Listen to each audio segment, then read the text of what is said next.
I didn't know this was a Tears for Fears song. Had really didn't have a clue about that.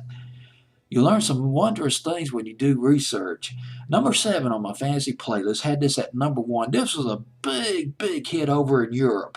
Gary Jules, A Mad World. Of course, a lot of people made fun of the record because it was so slow and laid back, particularly the hard rock fans. They're like, man, what's this wimpy record, man? Bring me some Metallica. Bring me some Korn, man. Play some Slipknot. No more of this Gary Jules. Let's rock. Let's rock the house.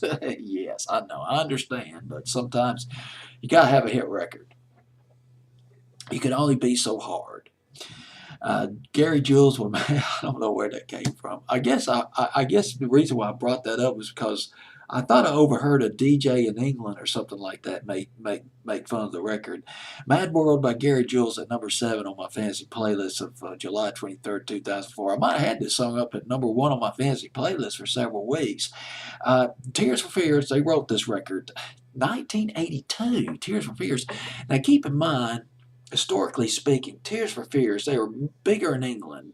They got big in England. They're from England before they got big here in America. Their first American hit was "Everybody Wants to Rule the World," and that was in the winter and spring of 1985. But this song by Tears for Fears, Mad World," went to number 2 in England. No, number 3 in England. Number 3 in Britain in 1982. This is almost 3 years before they got big here in the States. Written by Roland Orzabal, I believe that's how you pronounce his last name. I always have problems with the C, the last. Orzabal, I believe is how you pronounce his last name. He's founding member of Tears for Fears, along with the bass player of Tears for Fears, Kurt Smith. They wrote this song. Little did they know that this would be a big hit once again 20 years later. It's from a soundtrack of a movie called Donnie Darko. And from what I've read about this movie, I've never seen the movie, but this movie is sort of a doomsday science fiction, a psychological science fiction horror movie. Basically, it's about a guy, a troubled teenager in Virginia, suburban West Virginia.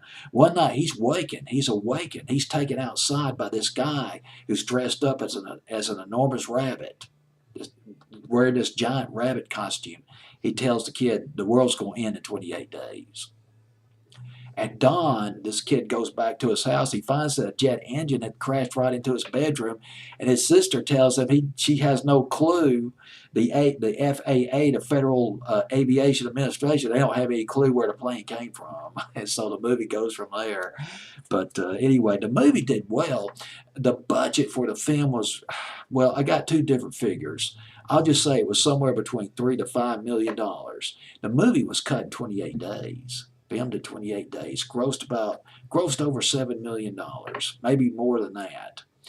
But Gary Jules, song composed, I guess the music composed by Michael Andrews, and Gary Jules singing on this record, this Tears for Fear record, reborn in 2004 on my fantasy playlist at number 7.